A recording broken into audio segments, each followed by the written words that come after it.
Welcome back to another episode of Stand on Guard. I'm your host, David Crayden. It's really a pleasure today. And I dressed down a little bit because my friend always likes to dress down on his show. So this is Neil Oliver. This is a man I describe, and I don't use these terms in a general way. And I don't often apply these terms to many people, but he's not just an author. He's not just an archaeologist. He's not just an anthropologist. This man is a philosopher king. He really understands the world, and it's so good to have him on the show. But let's have the intro, and I'll be right back with Neil.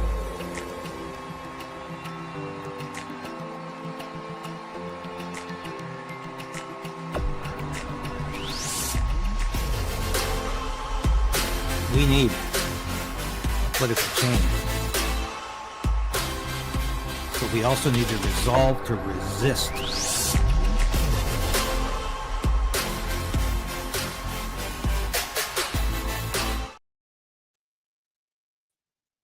So, Neil, it's so nice to have you back on the show. It's been far too long, and it's always a pleasure to talk to you. Oh, for me too. In reply to that, David, it's always a pleasure to see you, hear your voice, and to share in your thoughts. So I'm delighted, and as you say, it's been too long, and Yeah, we should rectify that unnecessary gap in our conversations. you bet. I'm just going to show a brief clip from GB News, where you were a mainstay, and you talk about something called premature emancipation, and that's how we're going to lead off this discussion. But I found this when I heard this the other day. My wife didn't get it right away. I did though, and I said, "Hey, this is a great catchphrase," and I can't wait to talk to Neil about it. So I'm just going to play this here. An outbreak of a new condition. I'm calling it premature emancipation. Senile Joe Biden is barely out the door of the Oval Office. Donald J. hasn't properly warmed up the leather on the seat so recently vacated. And already there's a detectable certainty that all's now right with the world. Too soon, I say. Too soon. Surely we know better than to expect overnight miracles from anyone. The facts are these. Since at least the Second World War, big tech, government and private interests have been intermingling until the point we're at now, in which a digital, artificial intelligence conjured dystopia has been prepared for us. Perhaps there's intent somewhere to unpick that Gordian knot of corruption and mutual interest, but it will take patience and determination at the very least. I'd like to imagine an Alexander the Great taking a sword to that Gordian knot, but it hasn't happened yet, whatever the rhetoric.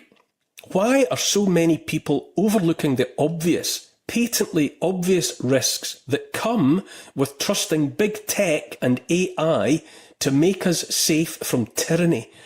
Call it government if you want, but I prefer the word tyranny to describe what has emerged in recent years. All the entities some of us fear, the military-industrial complex, the surveillance state made possible and maintained by ever-expanding and uncontrolled intelligence agencies like the CIA, human and machine intelligence both, all of it in bed with government and vast transnational corporations. All of that looms around us still. And we'll get to the rest of it, of course, now. But you've said this in your inimitable, articulate way, talking about the deep state. And before I forget, incredible as you may remember former UK Prime Minister Liz Truss, who was Prime Minister for about 45 days. And she is now an extreme advocate of nationalism versus globalism. She's going to be on the show on Thursday. And because we want to talk about Mark Carney, who is, of course, the former governor of the Bank of England. And now he's the front runner in the Liberal leadership race here in Canada. He's come back to Canada after basically being away for many, many years, working for the UN as their global goodwill ambassador for climate change, calling himself a complete outsider. and claiming that he saved Great Britain from financial crisis as governor of the Bank of Canada. So I'm very interested to hear the former Prime Minister's remarks on this, because she remembers Mark Carney very well. And well, I wanted to get to that question later with you in terms of Mark Carney, because that's nowhere to begin. But your premature emancipation. Got to be careful with that one, haven't you, David? Yeah, I encourage everybody to watch this broadcast, because you're one of the few people out there who is saying, can we completely trust Donald Trump? There's been such euphoria after Donald Trump was elected. Then we started seeing some of the appointments, and I'll let you get into this in a second. But then we started seeing some hesitation on certain issues, and then we had the inauguration, and wow, what a speech! What a speech! I've never heard an inauguration speech so frank and honest in all the years I've been watching them. There wasn't just a lot of eloquence, and there wasn't just a lot of verbosity. This was very, very frank. And then he meets with Bill Gates and Larry Ellison. And I'm thinking, what is going on here? So should we be wary of President Donald Trump? I think it's too soon. This is as in premature. I think it's too much to ask anyone, any named individual, take Donald J. Trump out of it. It's too much to ask of anyone to fix so much that has gone so wrong over such a protracted period of time. And I referenced, I used the image of the Gordian knot, and I talked about the way in which organized crime, government, corporations are all in bed together and have been coming together and courting one another and getting into bed together for decades. And therefore, to expect anyone, far less obviously a product of the system, to fix the system, whether it's Donald Trump or anybody else, I think is just too much. I've always undercut everything I've said by my belief that the solution lies with all of us, and not with. And it's unhelpful to look for a hero. I spent the last 3-4 years since I've been activated or awakened, speaking out against, being very wary of, and questioning the motivations of the billionaires as a class, because I find that I'm instinctively doubtful that the kind of people who amass billions of personal wealth are the kind of personalities that one might hope, far less expect, to have fellow humanity, to care about fellow humanity particularly much, because they've been in the business of like cosmic entities of drawing towards themselves as much as they can possibly get. And yes, as you say, there was so much hype, there was so much hope. Never in the field of human conflict have so many people been so desperately hopeful about the proposed activities of so few. And to be quite honest with you, given how long they had to prepare, what's happened in the first 7 days, I would say it's not accidents, it's not missteps. Everything that's happened, every gesture, every word, every appointment, and all of the rest of it is meant. I just don't buy that, Elon Musk made a gesture on stage in front of the world that he didn't know would be interpreted more than one way and would enrage, as many people as it pleased. I don't believe that, appointing someone like Pete Hegseth, who I had followed a lot of the pronouncements by Hegseth over years. I read the book that he co-wrote, The Battle for the American Mind, about the state of the American education system. I was very interested in what he had to say in that context and thought he spoke a lot of sense. I would never in a million years have imagined that an incoming administration would put him up as defense secretary. that surprised me. But it's no accident in any event that someone's been chosen who can be, in terms of what he's on record saying, so divisive. 8 years ago, he stood in front of a room in Jerusalem and said that he saw no reason why the third temple shouldn't be built on the Temple Mount. Which, that's always going to be an inflammatory thing to say, depending on your point of view, and that's Pete Hegseth. And then Mick Huckabee, who is absolutely Zionist, absolutely pro Israel and Netanyahu. Now, his point, you've got to think, well, that's not accidental. That's a signal being sent. That's a message being offered up. And then the announcement on stage just last week about Stargate. People are saying, oh, well, Trump didn't necessarily know that Larry Ellison of Oracle Corporation was going to stand there and promise a simple blood test to identify a tailor-made vaccine a person might take against a cancer they might get in the future, all of it built on the so controversial and worrisome mRNA platform. I don't believe that announcement was made and that those behind the scenes didn't know it was coming. And so you look on at the first week or so of the much hoped for, much vaunted great white hope, knight in shining armor come to rescue us all. And I'm not even necessarily ready to condemn or convict. I'm just saying it's far too early. It always was going to be too early in the first few days to watch what any one individual or a handful of people did and say, that's it, all the problems are solved. One thing I always like to say is that I'm not in any politician's pocket. I worked far too many years at Parliament Hill after I got out of the military. And I really believed I was going to make a difference for the military on Parliament Hill, working with the politicians. Maybe I made some difference. I don't know. But one thing I learned, Neil, never trust a politician. Never trust them. Doesn't matter if they call themselves principled conservative. I worked for one member of Parliament my whole life who was actually true to form. He was a guy named Art Hanger. He was a member of Parliament from Calgary. And he was exactly what he said he was. Everyone else I ever worked for, there are always issues.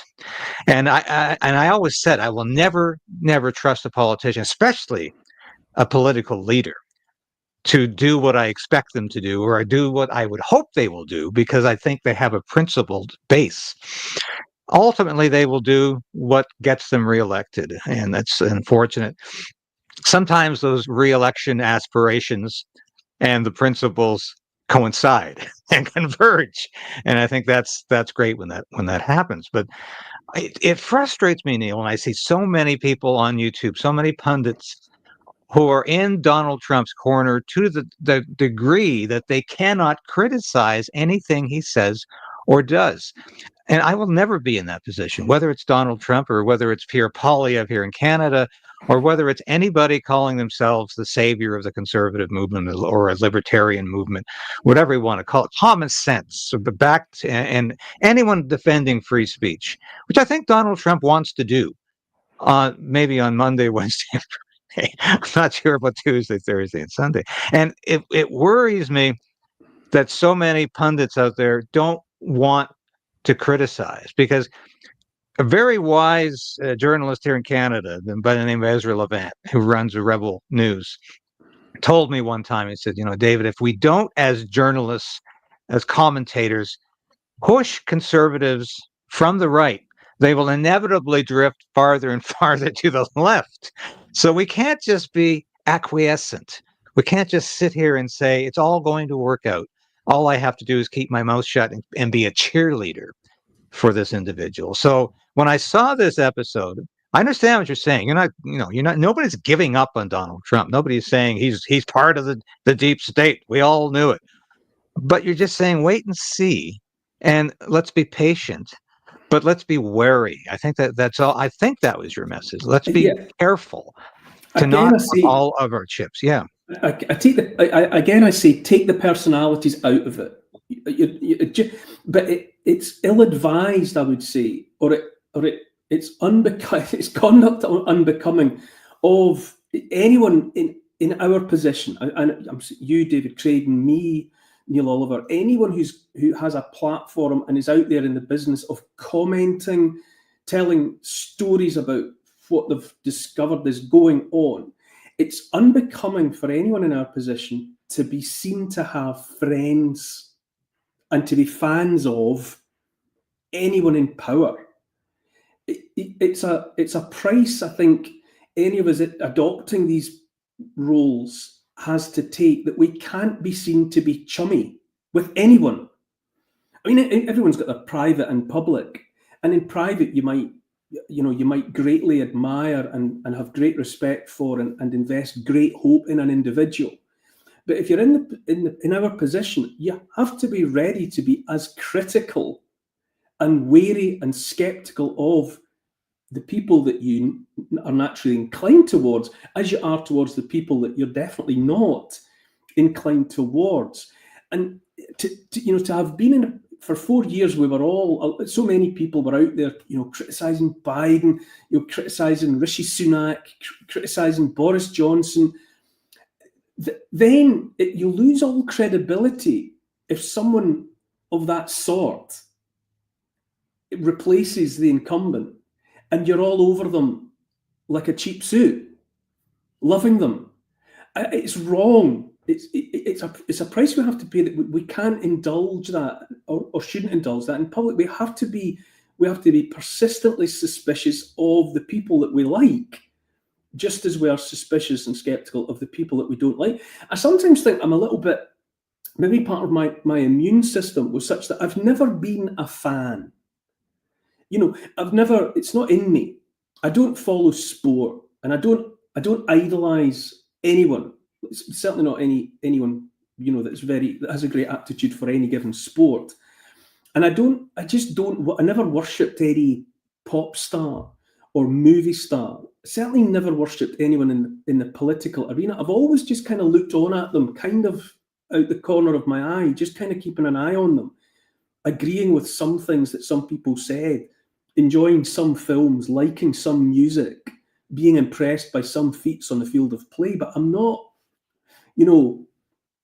one of them. I look on at people cheering at some or other event, and I'm just not like that. And so I was never going to cheer for anyone, be it, Joe Biden, Donald Trump, Bill Clinton and Barack Obama back in the day, any of them. Yeah. I just don't cheer for anyone. I just watch them because I don't know them. They're not me. Well, it's been a roller coaster ride with Donald Trump, and I don't want to continue too much on Trump. I think you've made your case eloquently in terms of why we need to be just a little wary and wait and see. But I'm excited when he says there's only two genders or sexes, and the United States government's going to recognize male and female. My God, common sense again. I'm excited when he comes out with some of his frank statements. I'm not excited about him talking about tariffs for Canada, by the way, but I blame that entirely on Justin Trudeau's idiocy. He has created this situation, and I really believe if Justin Trudeau simply apologized for being the nasty SOB he has been to Donald Trump, if he would stop saying he should not have won the presidential election, Kamala Harris should have, if he would stop saying Donald Trump's an evil populist, I think Donald Trump would probably say, okay, let's let bygones be bygones, but do something about the border security. I've been talking a lot about that lately because Canada has done nothing about border security. It's all a big game. It's a facade. It's a 6-year plan, which is worse than the 4-year plans that Stalin used to come up with, and with 5-year plans that Stalin used to come up with.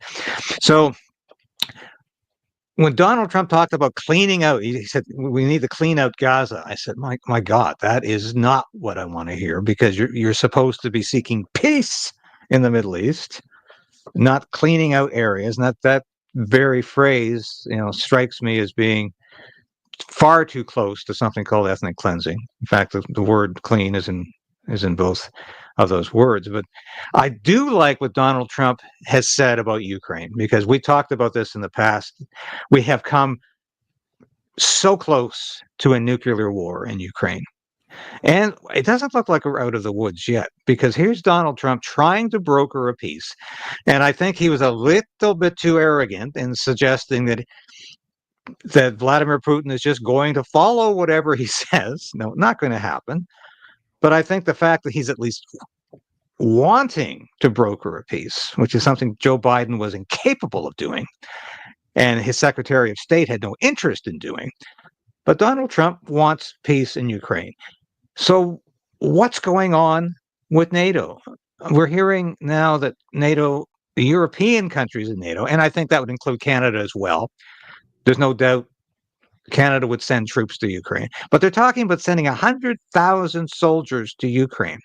Now, that is a death warrant to me. Not only are these people probably going to be dead within 4 to 5 months, but this could risk a nuclear war. We thought we were out of that forest with Donald Trump's election or re-election. Now we seem to be inching ever closer to it. Now we have crazy people leading a lot of countries in Europe. We still have Macron in France, and we'll get to Keir Starmer in a minute. I was dying to hear your thoughts about Keir Starmer. But do you think there's any serious appetite in the UK or the rest of Europe for a war with Russia?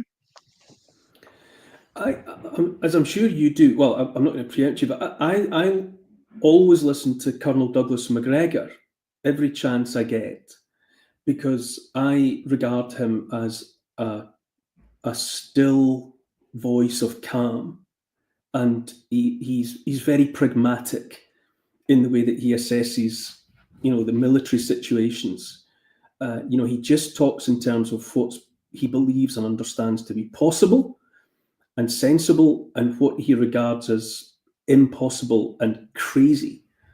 And he laments, that what he describes as an absence of any kind of cool or well-informed tactical brains in the Pentagon, in the White House. And he despairs of that situation, which vicariously I therefore despair of the situation too. And I'm not casting myself there. I'm not, just what I've said in my previous answer, I'm not worshipping at the altar of Colonel Macgregor either.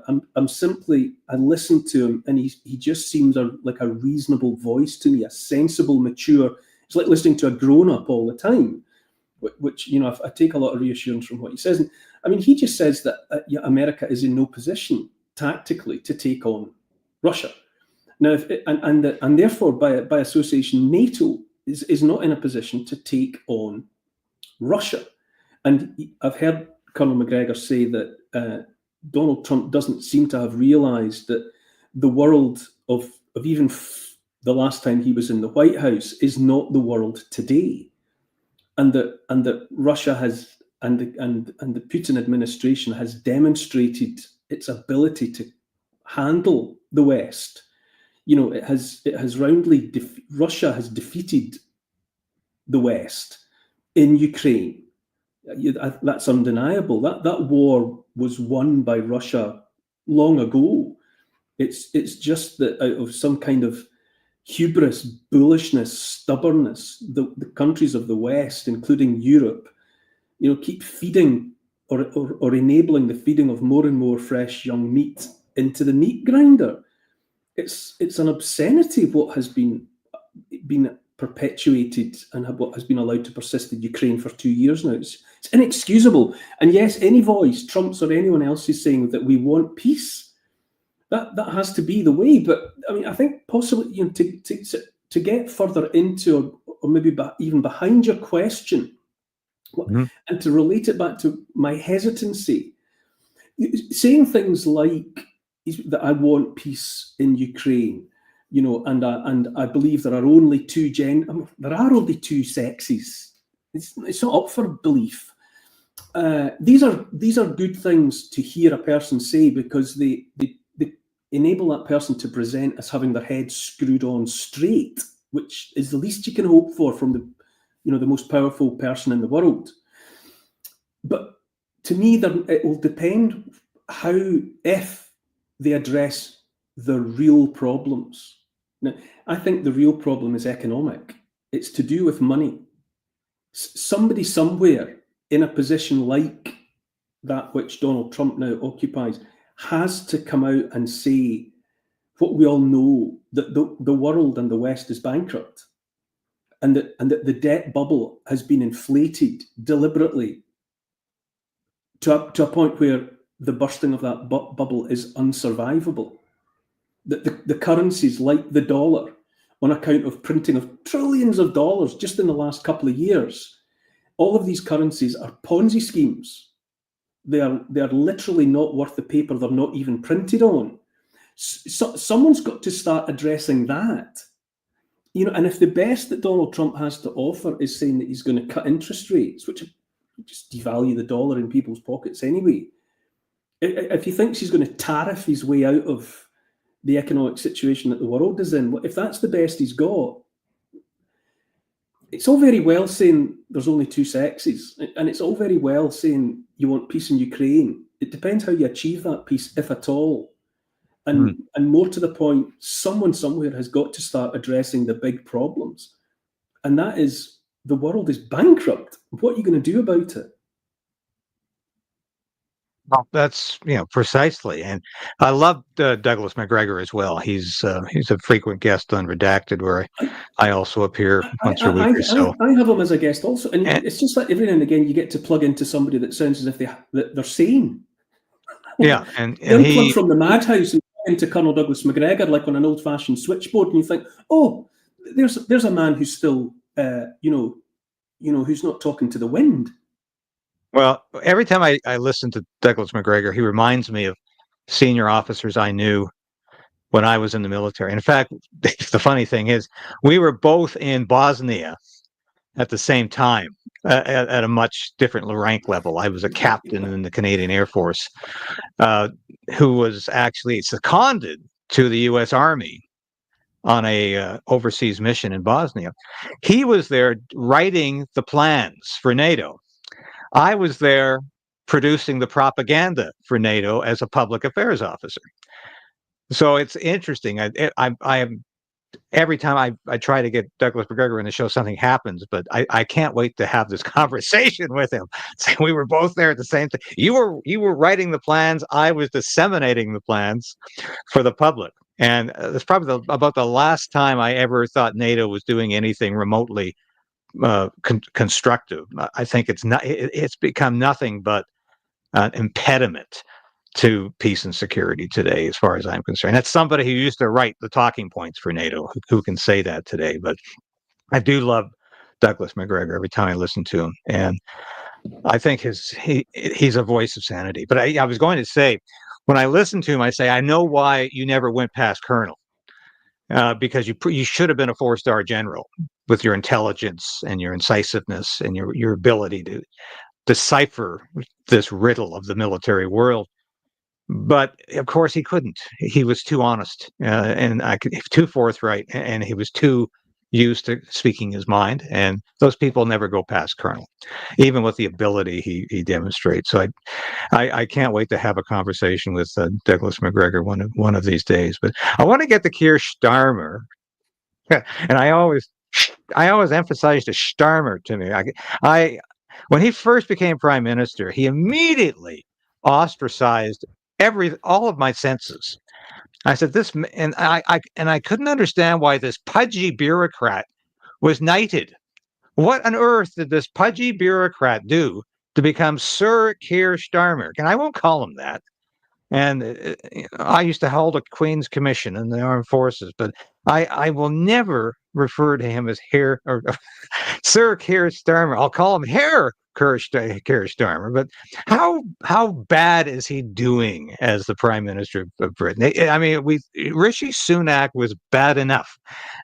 Has he set a new low in British politics? Yes, he's appalling.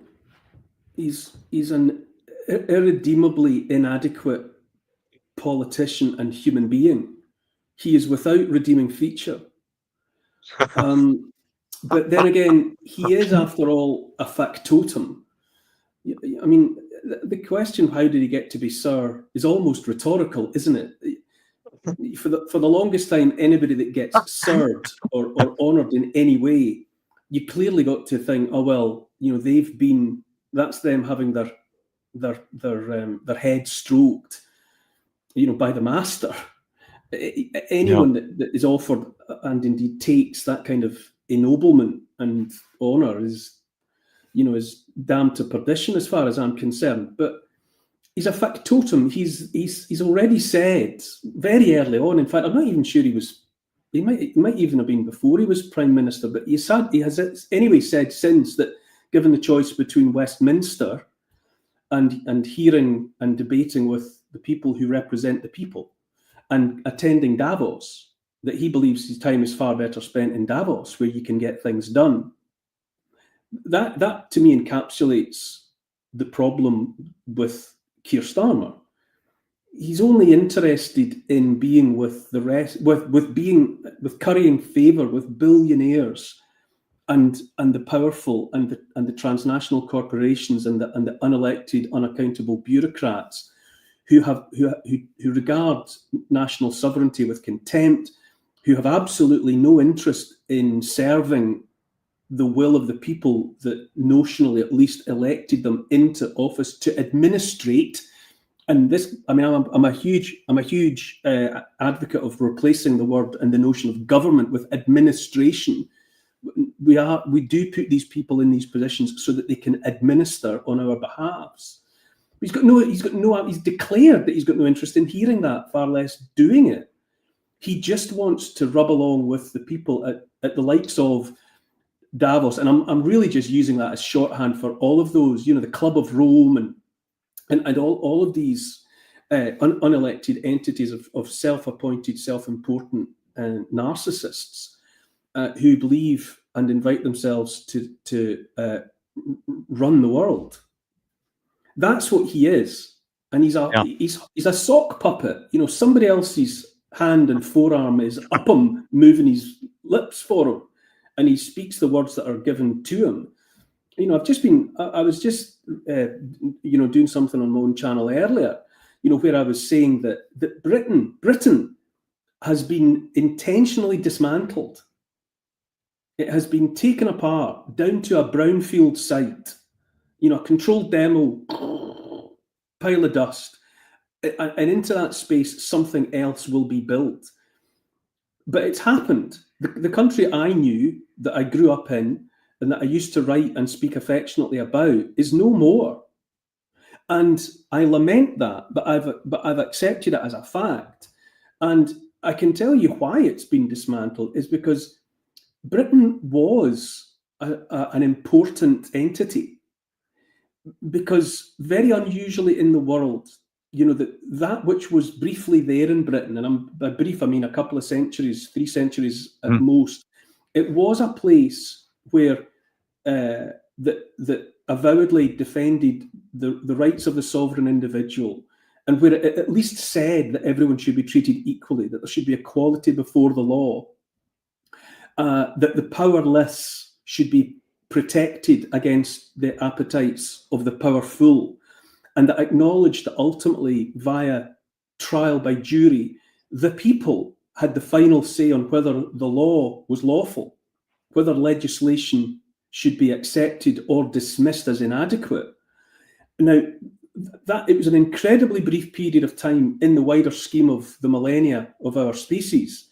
And it was in the way of the one world government types, the kind of people to whom national sovereignty, far less individual sovereignty, far less property rights, far less equality, far less the right of us to determine whether we obey, whether we accept the proposed legislation or not.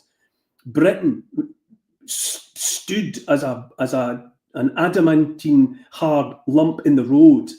And that's why so much effort has been expended in getting rid of Britain, replacing it with someone else.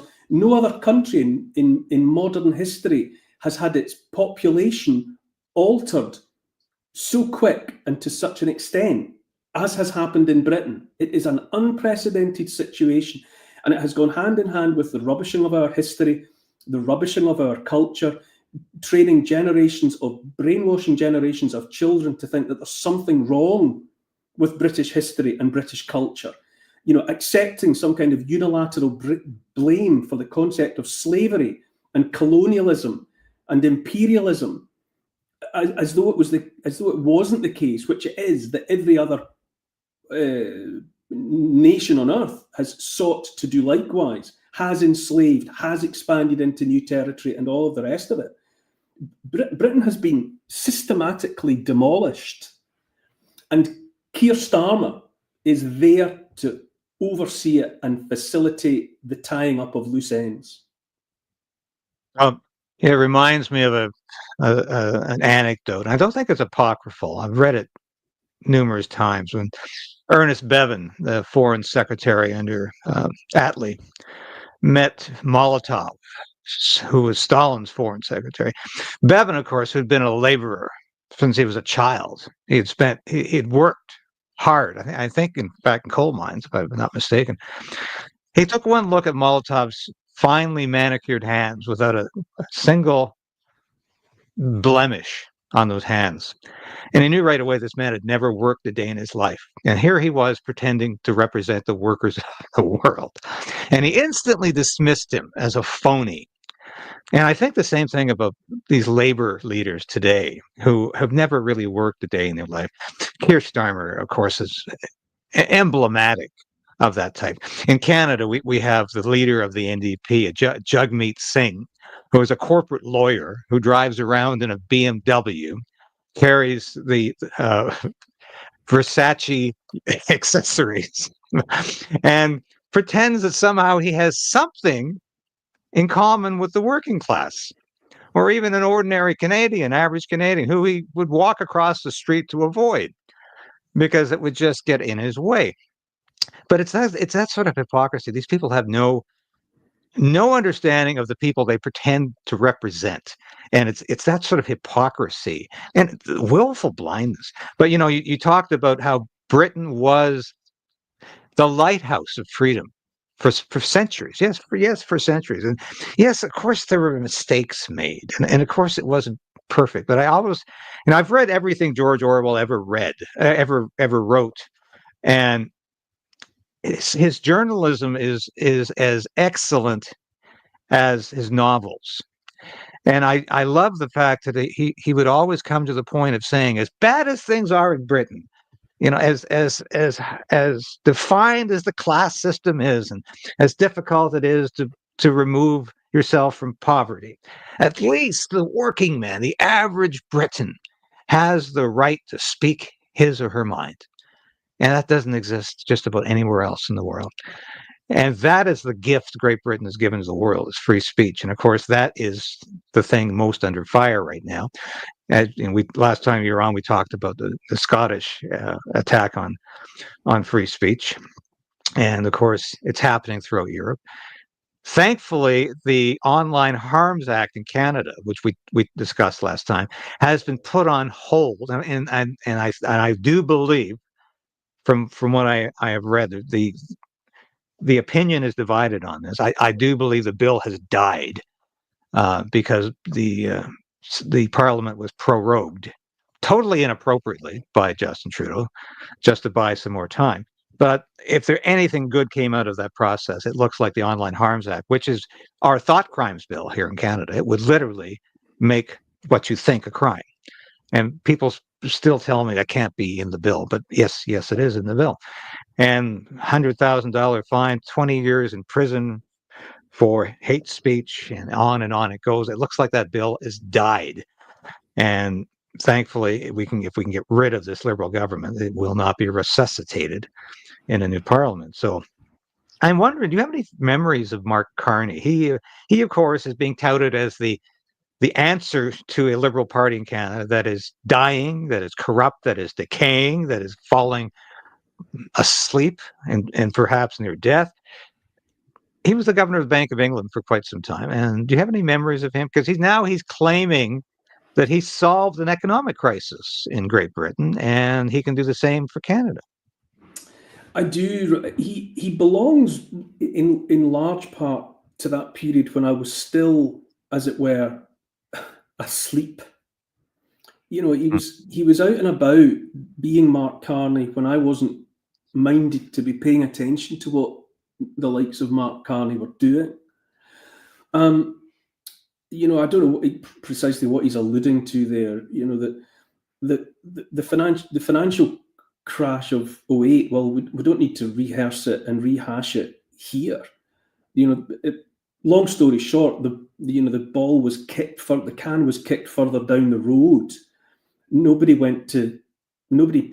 was hung out to dry for it, except some poor employee of an investment bank somewhere took some kind of a rap for something, just as some sort of, I don't know, just as a show trial or something. I don't really know. I can't remember now. But nothing was fixed. Nothing was sorted. Nothing was sorted.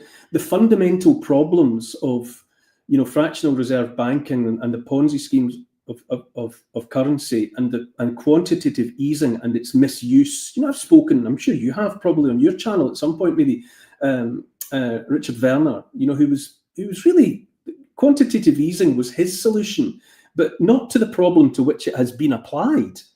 And he has spoken, from a profoundly learned position about the folly of the way in which quantitative easing, the printing of money, the creation of money has been used in recent times. So, if the economic problem was fixed by Mark Carney, I don't know.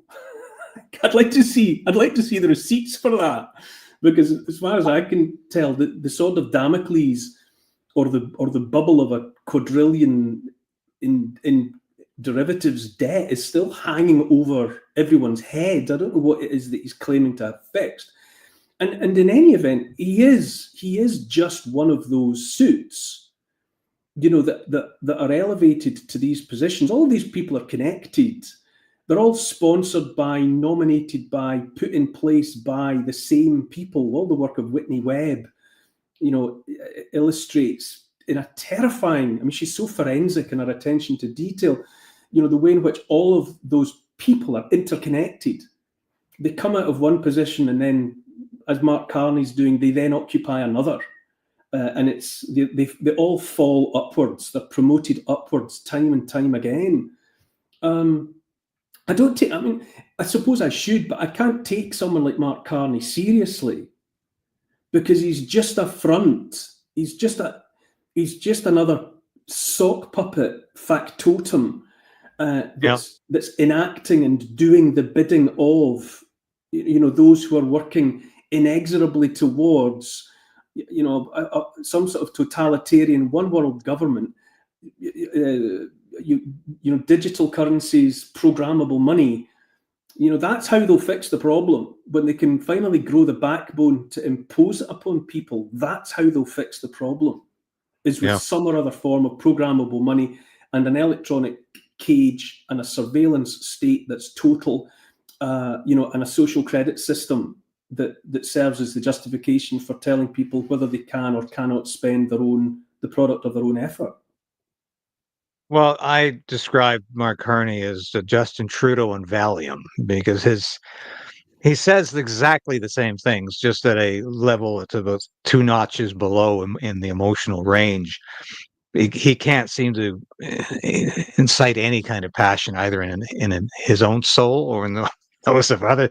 So if Canadians are stupid enough to think he's going to change anything in this country, God help us is all I can say, because I'm seeing polls now suggest the Liberal Party is creeping up in popularity. And I'm thinking, based on what? On Mark Carney or the former finance minister in Canada, Chrystia Freeland, who is probably one of the most autocratic, dismissive, annoying individuals you ever want to meet in politics. And once again with Carney, he is trying to look like a human being now. He's having photo ops on the Rideau Canal here in Ottawa and skating and walking, looking like a normal person who hasn't worked for the globalist community for the last decade. And of course, working for the UN, and suddenly he's Canadian again. And it just amazes me how these people love to retransform themselves back into something that they never were in the first place.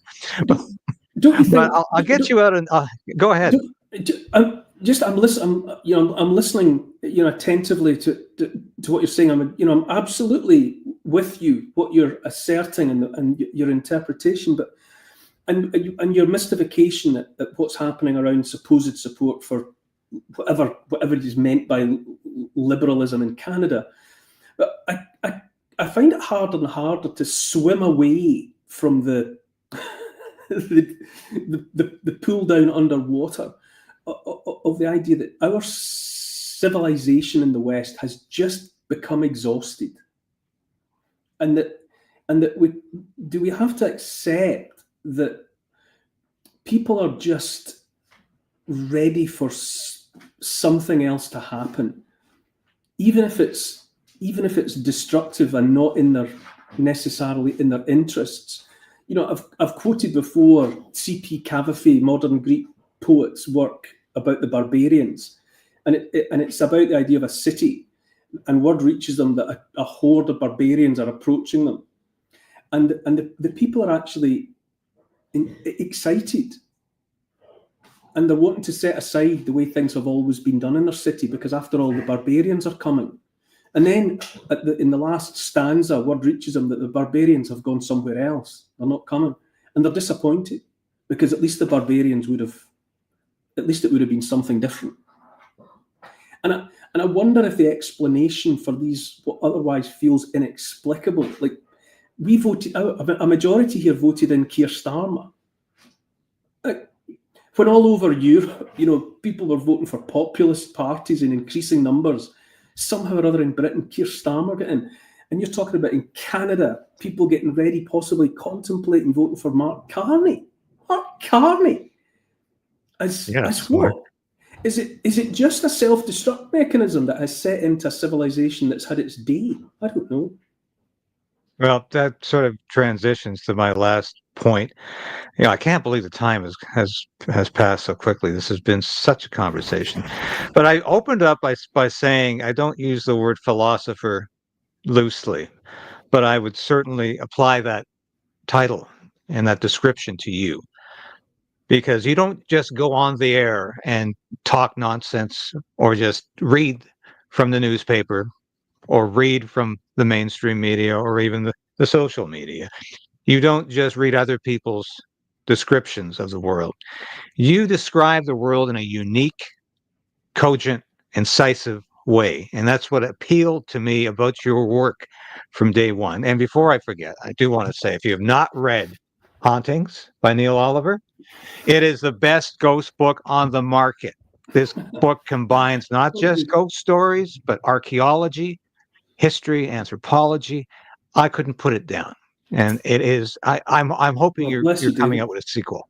It is magnificent. And there's somebody who would love to write a similar sort of book. If I had the archaeology background that you did, I would love to do something similar in Canada. But this is a marvelous book, and don't miss it. Read it. It's on Amazon. Buy it. And we'll have the information in our description. But there's two things that you have said that have struck me as supremely profound in terms of your analysis of the world today. And not many people really have original analysis of where we are. But you've said two things that I thought were fascinating. You said, first of all, that taxation today has nothing to do with raising money. Governments used to tax people to raise money. And they used to have things like war bonds were used to raise money to pay for the war. I mean, people don't even understand that today. Why did people buy war bonds? Couldn't they just print money?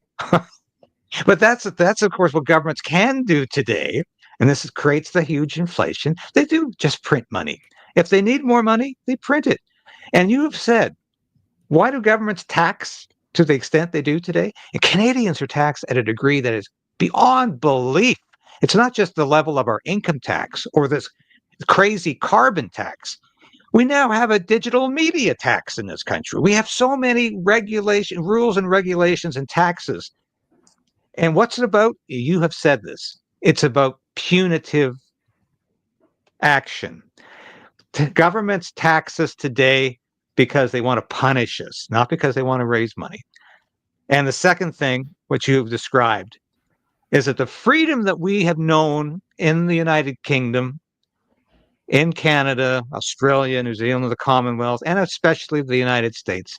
The freedom that we have is almost you've almost said it was described as a departure from the norm, which of course was the old system of having feudalism, of having somebody in control of everything, not being able to speak our minds, not being able to decide what we want to do for a job, not being able to decide.